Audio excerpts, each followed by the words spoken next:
अपने को भूल जाने के कारण। अपने को जब हम भूल जाते हैं ना तो ऐसा हो जाता है। कई संतों की वाणियों में पाया गया कि एक बार भेड़ चराने वाला, बैठ जाइए, भेड़ चराने वाला अपनी भेड़ को लेकर जंगल गया तो वहां एक शेर का बच्चा भूल से भेड़ के बीच में आ गया। अब वो उस भेड़ के साथ रहते रहते उस गडरिये के सांटे भी खाने लगा। अब उसको भ्रम हो गया कि मैं भेड़ हूं।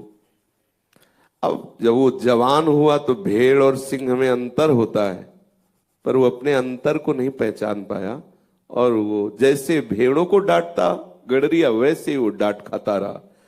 एक दिन भेड़ों को खाने के लिए कोई शेर उस आया तो जब उसने देखा कि ये तो हमारा वंशज है, उस सिंह का जो शावक आ गया था और सिंह रूप हो गया, तब उससे कहा कि तू तो भेड़ों के बीच में रहकर गडरिये की डांट खा रहा है, तू तो मेरा बच्चा है, मेरा अंश है। तो उसने कहा नहीं, मैं कैसे तुम्हारा अंश हो सकता हूं, मैं तो, ये हमारा परिवार है, ये इनके बीच में। बोले चल, और एक सरोवर में जाके झकाया, बोले देख जैसा मैं हूं वैसा तू है ना?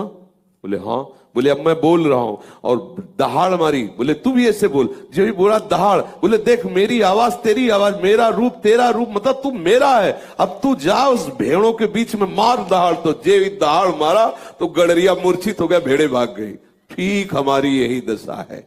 कोई वीतराग परमहंस महात्मा जब हमारे समीप आता है, कहता है तू सिंह का बच्चा है, ईश्वर का तू अंश है, कहां तू माया की भेड़ों के बीच में एक काल रूपी गडरिया सांटे पे सांटे मारा जा रहा है, और तू भेड़ों के साथ विषय चुगने में अपने सिंहवत स्वभाव को भूल गया, जो अविनाशी चिदानंद स्वभाव। चल, तो ज्ञान रूपी जल में जब दर्शन कराया, देख मेरा स्वरूप और तेरा स्वरूप एक अभिन्न है। और जब आवाज मारता है प्रणव की या नाम की, तब उसके हृदय में गूंज आती कि यही स्वर तो मेरा भी है। तो ब्रह्मनाद से युक्त जीवन मुक्त महापुरुष था, है, रहेगा, ये बोध हो गया। भगवत प्राप्ति कोई नई नहीं हुई।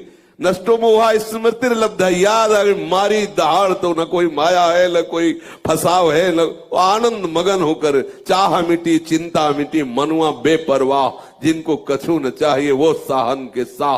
महाआनंद में निमग्न हो गया, फिकर फारी फकनी करे ताको नाम फकीर। अब जितनी चिंताएं थी वो सब भ्रामवस्थी अपने को भेड़ मानने के लिए, जब चाहे वो गडरिया मारता था, वो बेचारा पिटता था। एक दहाड़ में अलग हो, जिए काल बस ना परे, समुझ जियाए सरल ते डरत ना काल डर, मुक्त हो गया। हमारा भ्रम हमको फंसाए हुए है।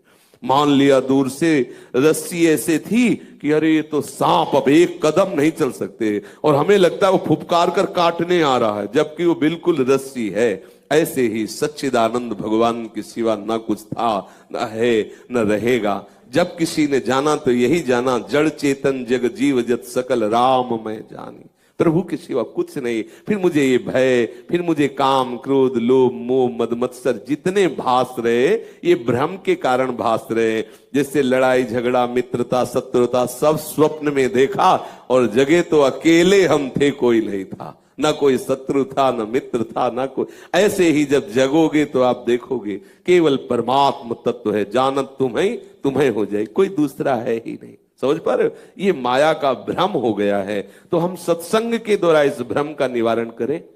सत्संग ही इस भ्रम, जासु कृपा सब भ्रम मिट जाए। ये जहां भ्रम मिटा तो आनंद मगन हो गए। पर ये भ्रम ऐसा थोड़ी है कि ऐसे सहज में मिट जाए। अभी सुना बाहर निकले गणित शुरू हो गई, बाबा लोग हैं, वो गणित अपनी तरफ ले जाएगी, और जब ये गणित चल जाएगी तो वो गणित नहीं चलेगी। फिर तो एक अलग उसका स्वभाव, अलग उसकी स्थिति, अलग उसकी मानसिकता हो जाएगी। अब ये देख ले किस स्वभाव और प्रभाव से प्रभावित हुआ अंतःकरण है। अगर इधर प्रभावित हो गया तो उधर सब शून्य पे आ जाएगा, और अगर उधर प्रभावित हो गया तो इधर सब शून्य पे आ जाएगा। वो यही कहेगा कि अरे सब नाटक है, कुछ नहीं, सब कमाओ खाओ मौज मस्ती लो, किसने देखा कौन भगवान कौन नरक स्वर्ग, क्या बंधन क्या मोक्ष, मौज लो, बस ये लो। वो उसकी बुद्धि उसको ऐसा करे, और इधर अरे फूंक फूंक के कदम रखो, कहीं भगवान की स्मृति न विस्मृत हो जाए, कहीं कोई अपराध न बन जाए, कहीं कोई त्रुटि न। वो बहुत सावधान होकर के चलता है। तो आप देख लो कि इस भ्रम का निवारण करना चाहते हो या भ्रम को बढ़ाना चाहते हो। यदि निवारण करना चाहते हो तो शास्त्र स्वाध्याय अत्यंत आवश्यक है। जो आपको रुचिकर लगे, गीता है, भागवत है, रामचरितमानस है या और भी महापुरुषों की वाणियां है, नित्य स्वाध्याय करो, नित्य सत्संग करो, नित्य सुमिरन करो, कुछ नित्य ठाकुर सेवा करो, एकांत में बैठकर कुछ देर नित्य तन्मयता पूर्वक सत्चिंतन करो। देखो अभी आनंद आ जाएगा।